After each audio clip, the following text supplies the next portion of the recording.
Chapter 11. Wealth does not necessarily produce happiness. D'Artagnan passed through the iron gate and arrived in front of the chateau. He alighted as he saw a species of giant on the steps. Let us do justice to D'Artagnan.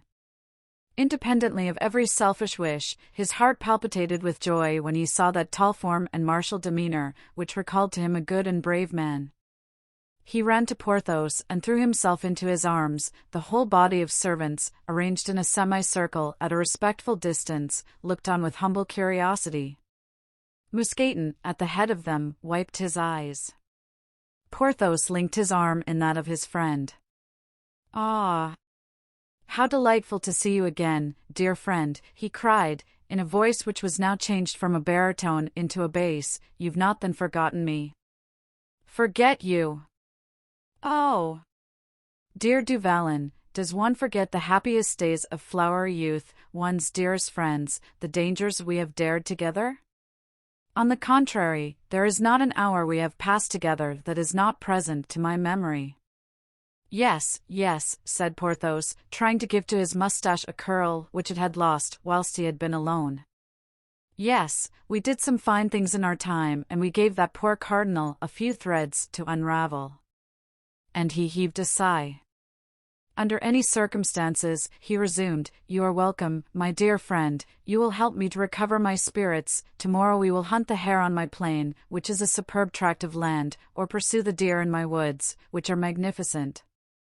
I have 4 harriers, which are considered the swiftest in the county, and a pack of hounds, which are unequaled for 20 leagues around."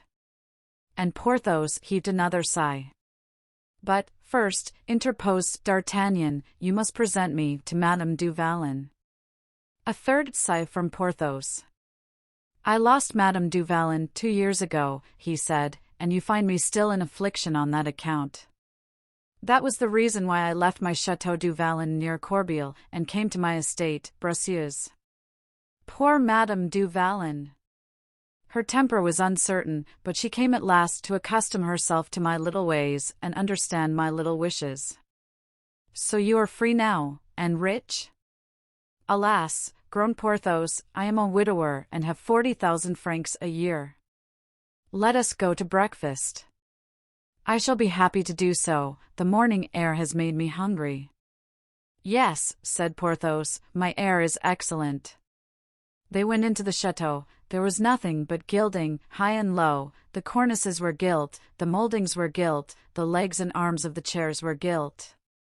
A table, ready set out, awaited them.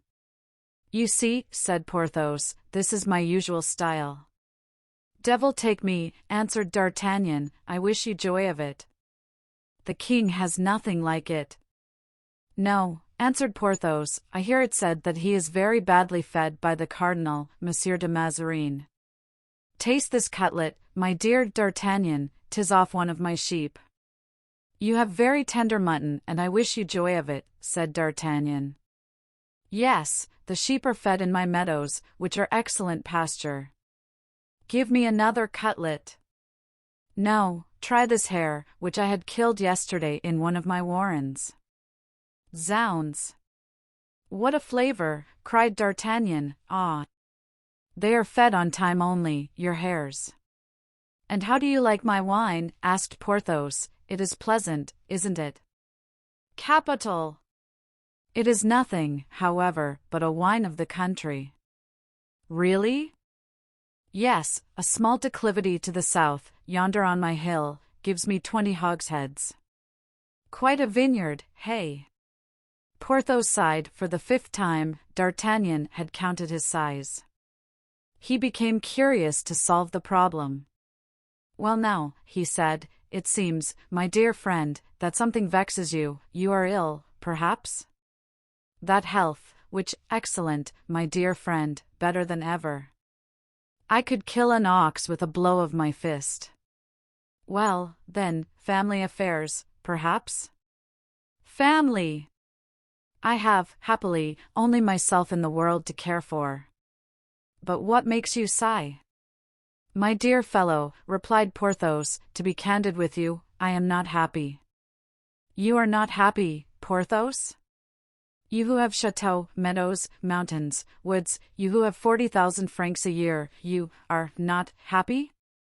My dear friend, all those things I have, but I am a hermit in the midst of superfluity. Surrounded, I suppose, only by clodhoppers, with whom you could not associate. Porthos turned rather pale and drank off a large glass of wine. No, but just think, there are paltry country squires who have all some title or another and pretend to go back as far as Charlemagne, or at least to Hugh Capet. When I first came here, being the last comer, it was for me to make the first advances. I made them, but you know, my dear friend, Madame du Vallon, Porthos, in pronouncing these words, seemed to gulp down something. Madame du Vallon was of doubtful gentility. She had, in her first marriage, I don't think, D'Artagnan, I am telling you anything new, married a lawyer. They thought that nauseous. You can understand that's a word bad enough to make one kill 30,000 men. I have killed too, which has made people hold their tongues, but has not made me their friend. So that I have no society, I live alone, I am sick of it, my mind preys on itself. D'Artagnan smiled. He now saw where the breastplate was weak, and prepared the blow. But now, he said, that you are a widower, your wife's connection cannot injure you. Yes, but understand me, not being of a race of historic fame, like the de Courcys, who were content to be plain sirs, or the Rohans, who didn't wish to be dukes, all these people, who are all either vicomtes or counts, go before me at church in all the ceremonies, and I can say nothing to them.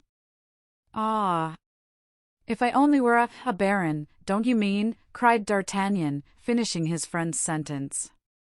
Ah! Cried Porthos, would I were but a baron! Well, my friend, I am come to give you this very title which you wish for so much. Porthos gave a start that shook the room, 2 or 3 bottles fell and were broken.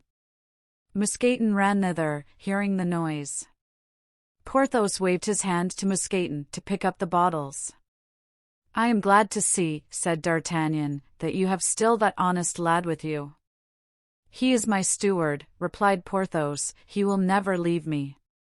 Go away now, Mouston. So he's called Mouston, thought D'Artagnan, 'tis too long a word to pronounce Mousqueton. Well, he said aloud, let us resume our conversation later, your people may suspect something, there may be spies about. You can suppose, Porthos, that what I have to say relates to most important matters. Devil take them, let us walk in the park, answered Porthos, for the sake of digestion. Egad, said D'Artagnan, the park is like everything else, and there are as many fish in your pond as rabbits in your warren. You are a happy man, my friend, since you have not only retained your love of the chase, but acquired that of fishing. My friend, replied Porthos, I leave fishing to Mousqueton, it is a vulgar pleasure, but I shoot sometimes, that is to say, when I am dull, and I sit on one of those marble seats, have my gun brought to me, my favorite dog, and I shoot rabbits. Really, how very amusing. Yes, replied Porthos, with a sigh, it is amusing. D'Artagnan now no longer counted the sighs. They were innumerable. However, what had you to say to me? He resumed, let us return to that subject. With pleasure, replied D'Artagnan, I must, however, first frankly tell you that you must change your mode of life. How?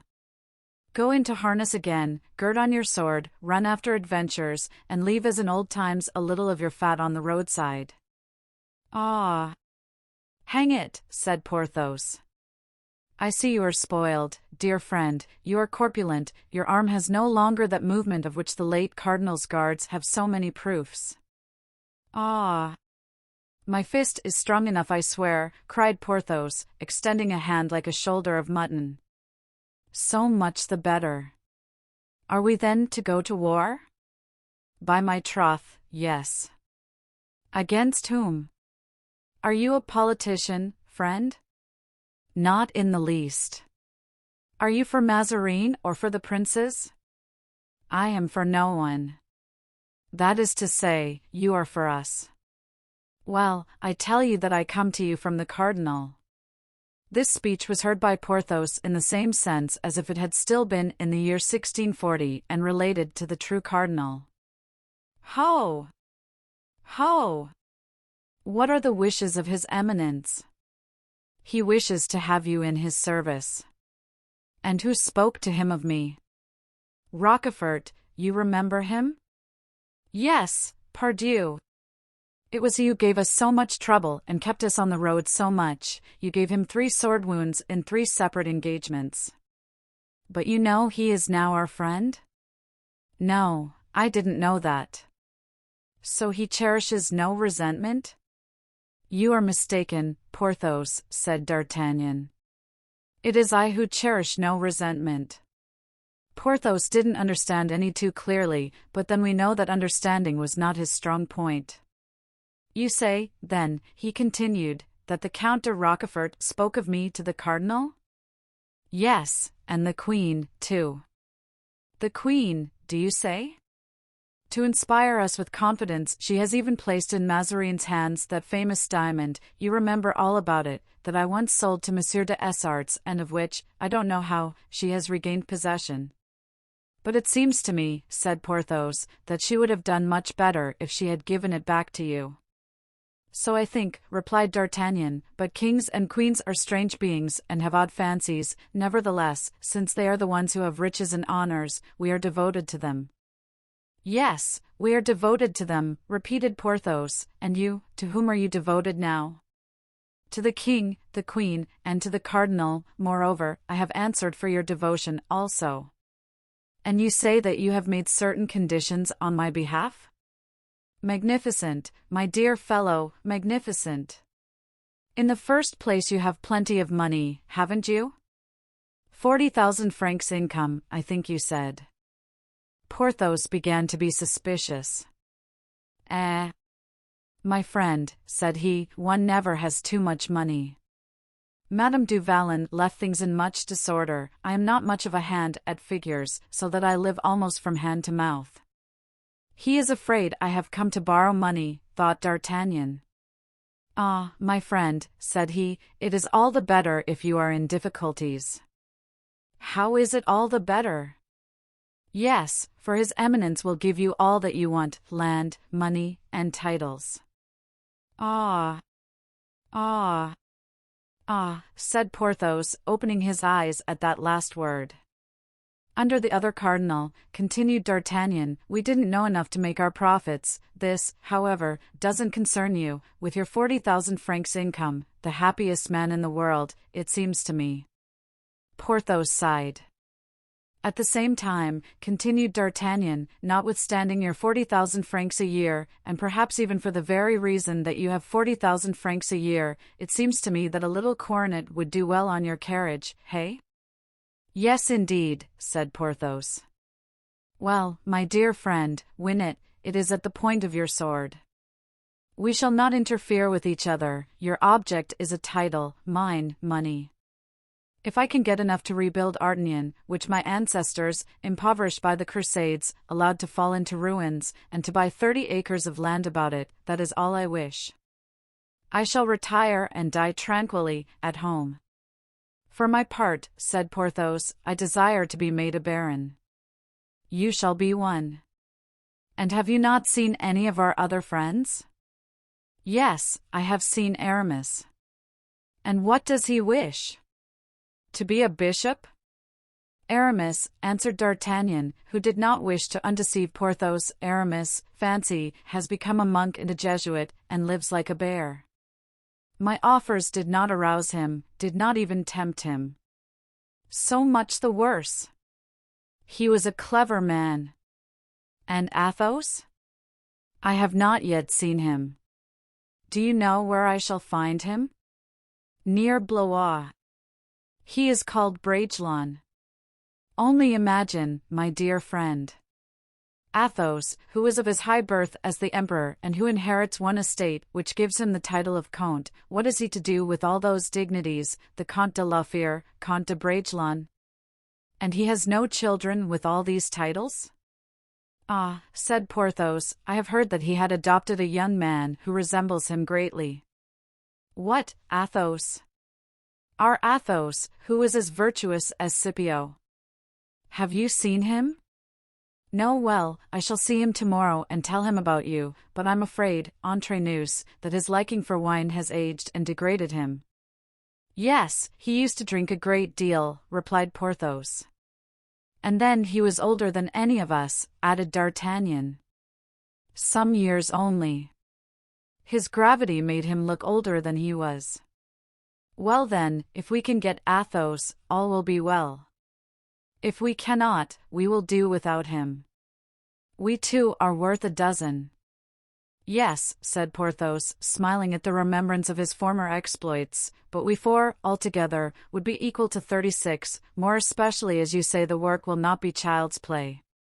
Will it last long? By Our Lady! 2 or 3 years perhaps.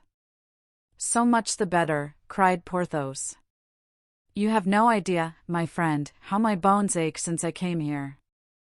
Sometimes on a Sunday, I take a ride in the fields and on the property of my neighbors, in order to pick up a nice little quarrel, which I am really in want of, but nothing happens. Either they respect or they fear me, which is more likely, but they let me trample down the clover with my dogs, insult and obstruct everyone, and I come back still more weary and low-spirited, that's all. At any rate, tell me, there's more chance of fighting in Paris, is there not? In that respect, my dear friend, it's delightful. No more edicts, no more of the cardinal's guards, no more de Jussacs, nor other bloodhounds. Egad! Underneath a lamp in an inn, anywhere, they ask, are you one of the Fronde? They unsheath, and that's all that is said. The Duc de Guise killed Monsieur de Coligny in the Place Royale, and nothing was said of it. Ah, things go on gaily, then, said Porthos. Besides which, in a short time, resumed D'Artagnan, we shall have set battles, cannonades, conflagrations, and there will be great variety. Well, then, I decide. I have your word, then? Yes, 'tis given. I shall fight heart and soul for Mazarin, but he must make me a baron. Zounds, said D'Artagnan, that's settled already, I will be responsible for the barony. On this promise being given, Porthos, who had never doubted his friend's assurance, turned back with him toward the castle.